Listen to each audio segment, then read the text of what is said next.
fellow bookworms. Welcome back to Shrad Stops Books.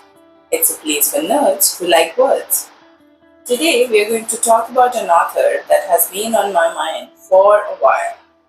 It's an author that anybody who reads has an opinion about. Not always a good one, not always a bad, but an opinion nonetheless. Intrigued about whom am I talking? Well, hang on and find out.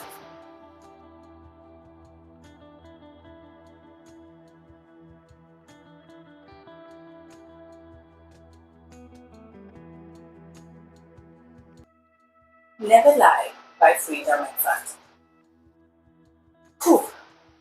There are very few authors that I have read or talked about as polarizing as Freida McFadden. In the reading community, people are either in love with her work or they hate her with a passion. There is no in between. I usually try to steer clear of controversial authors, similar to how I avoid hype books. But like all bad things, the call for picking up a Freida McFadden was too tempting to resist. So I picked up Housemaid as my first of Freida McFadden now. Now that was one twisty little book, I tell you. But it also was an interesting experience and it had a range of emotions. There was thrill, a little mystery, a bit of intrigue, and some elements of horror mixed in there. All in all, I thought it was a twisty little book, and I enjoyed reading it. So when Audible offered me one of her other books as part of a plus, I picked it up. Damn, I didn't realize how twisted Ms.McFadden can really be. Never Lie is a story about a newlywed couple, Trisha and Ethan. They are on their way to live in a house as their first home together. And they reach this beautiful but sort of remote manor. And once they're there, they learn that the house used to belong to some famous psychiatrist called Adrienne Hale. Now, Dr. Hale, as turns out, has disappeared a couple of years ago. She's vanished without a trace, and the house has an air of abandonment. And yet, it also feels occupied, not haunted as such, but occupied. And as they explore the house, as they are exploring the house, a winter storm rolls in, which slowly turns into a blizzard, which basically traps the couple in the house.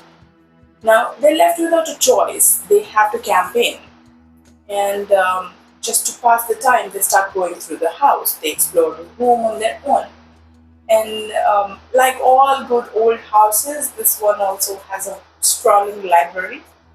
And in the library, Trisha stumbles upon a secret room, like a truly, like all those old Gothic mansions. There is a secret room. Now, this is a secret room where Dr. Hale's patients' recordings are stored. Now, with nothing else to do, Trisha starts playing the recording. And we start our journey in the life of the mysterious Dr. Adrienne Hale. Now, in her recordings and patient notes, we start seeing an image of the doctor being formed.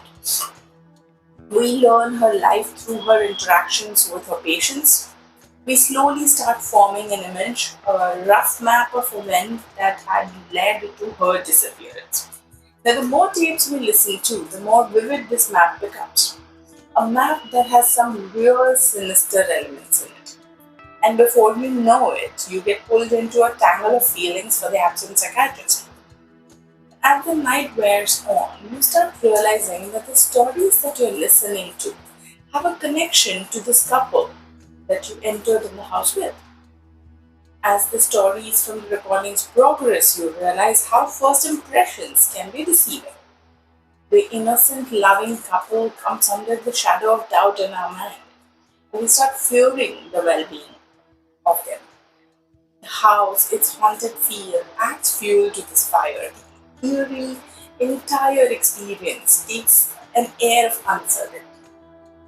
Now, Ms. McFadden delivers a story in a manner that allows us to run a gamut of emotions. Okay, from uncertainty of a new place to the creepy, haunting feeling that you get in an abandoned house, we slowly move into this intriguing story through the tapes. Now, um, as we inch into the cold, unnerving fear, a fear of what might have been. About 80% into the story, you start seeing shadows everywhere. You start doubting the protagonist, shifting the tone from the thrilling to chilling. When in time your first foreboding doubt comes knocking, you feel like you have a handle over how the story is going to progress.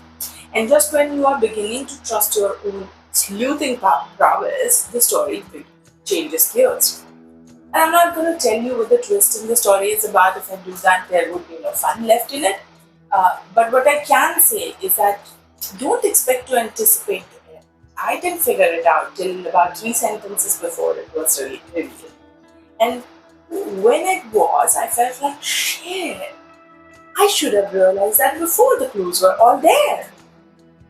Now, whether you are a Freida McFadden fan or not, I think Never Lie is a good book to try. It gives you a really improbable twist in a manner that is interesting.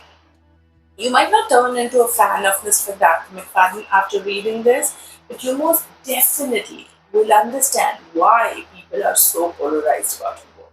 It's a twisty little novel that makes reading a very satisfying occupation.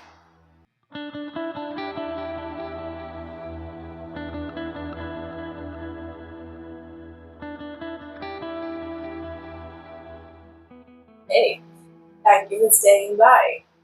Did you enjoy the review? Well, if you have read the book, please make sure that you drop me a line to let me know if you also felt the same about the book as I did.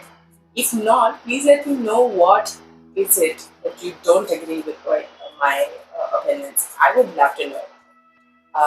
Hang on, there is bunch more reviews coming your way, and feel free to share this little podcast with your friends and family. Keep reading, and I'll see you soon.